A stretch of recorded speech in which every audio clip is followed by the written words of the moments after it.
Hi, Grandma here. Hey, with some of our reading in the Book of Mormon, it gets so confusing because there's all these different people going all these different places, and you're like, who? Where did they come from? Who? What are they? Oh, they live where? And all these weird names. And so I thought maybe I could figure it out and we could see what happened, where those people went, and who came where and what and all of that. So I got me some maps, and me and Cody, we're out exploring, and maybe even we're gonna have Tanner and Dallin and one of his friends do some more exploring. We'll see if they join us or not.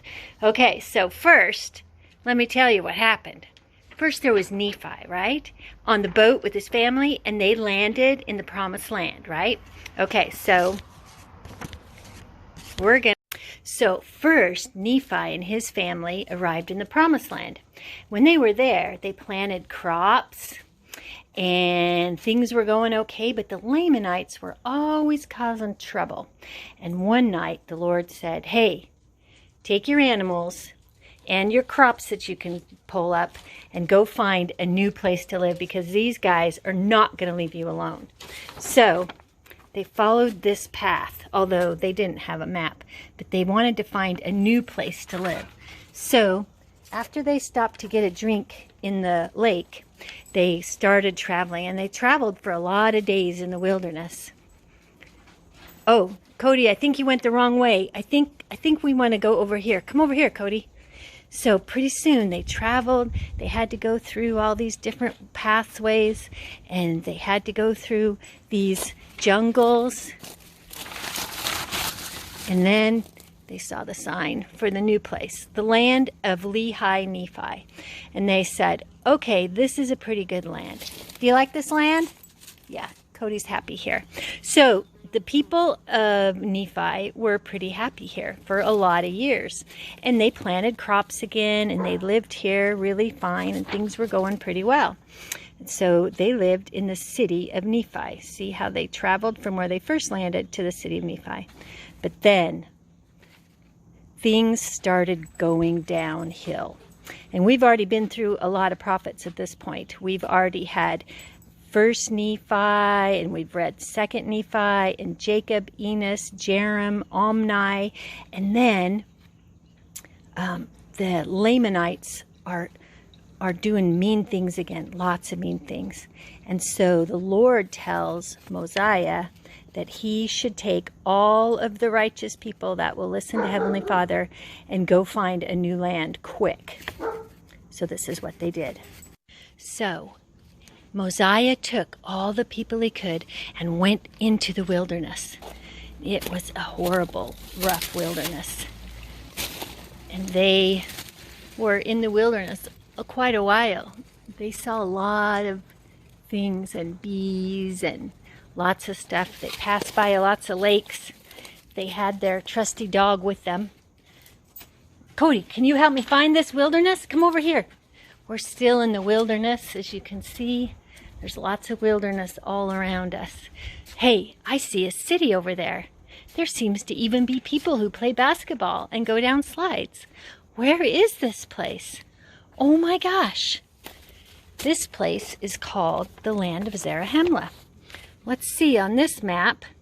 That's right. We left from the city of Nephi, and we went and we walked and we walked, and we got to the city of Zarahemla.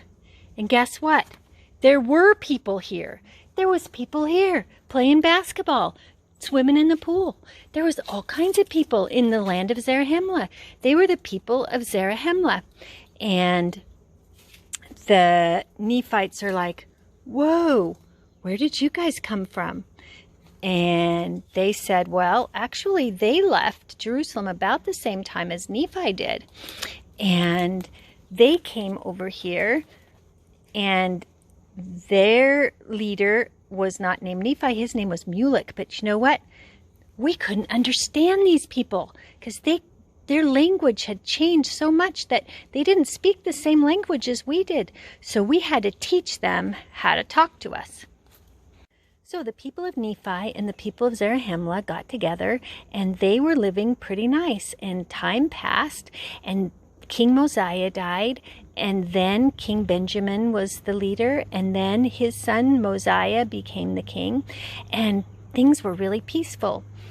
But a long time before, a group of people had left Zarahemla, and they wanted to go back to the land of Nephi, Nephi. And the guy who led them back was a guy named Zeniff. So Zeniff took the people, some people who wanted to go with him, back to their land. So they went all the way back, and they traveled and traveled in the wilderness for a really long time until they got back to the land of Nephi, Lehi. And the Lamanites lived there now. And so Zeniff said to the king of the Lamanites, "Hey, can we have this land back?" And the king of the Lamanites said, "Sure, go ahead. Have this land back. That's fine with me." So they got their land back, and they started raising crops, and things were going pretty good until about 12 years. And then, do you know what happened? The king of the Lamanite was a tricky guy. So after King Mosiah had been king, was the new king for a while, and things had gone pretty well, people were always teasing him about, "Hey, whatever happened to Zeniff and those guys? We really ought to find out. Ho ho, where's Zeniff?" So King Mosiah said, "You know what? I'm going to send out 16 men to go look for them and see how they're doing, because we haven't heard a word about them."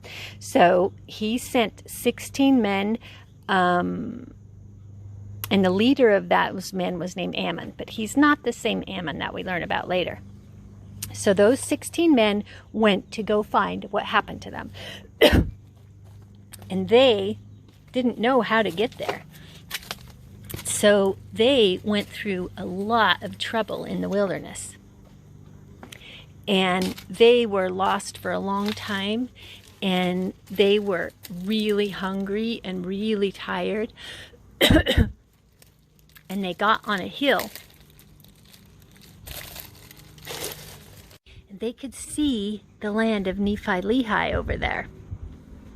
And so they sent Ammon and a couple of them, 3 of them, went down there to see what was happening in that land. And when they got down there, do you know what happened to them? Oh, they got arrested and thrown in jail. And they were so tired already, but they had to be in jail. See the bars? So they were stuck in this jail for a while. And then the king said, "Come on out, I want to talk to you and see what you're doing here." And when they came out, they told him about how they had actually come from the land way far away, over there somewhere, and that they had come looking for them. And King Limhi was so happy, because they were under bondage by the Lamanites, and their life sucked, and they were so sad. And they thought now maybe Ammon could help them, because now they understood about Heavenly Father better, and they were doing better, and they were ready to be saved. And then they told the story about how they had sent some guys out to go back over there to Zarahemla, but they never made it there. And Tanner might tell you the story about what happened to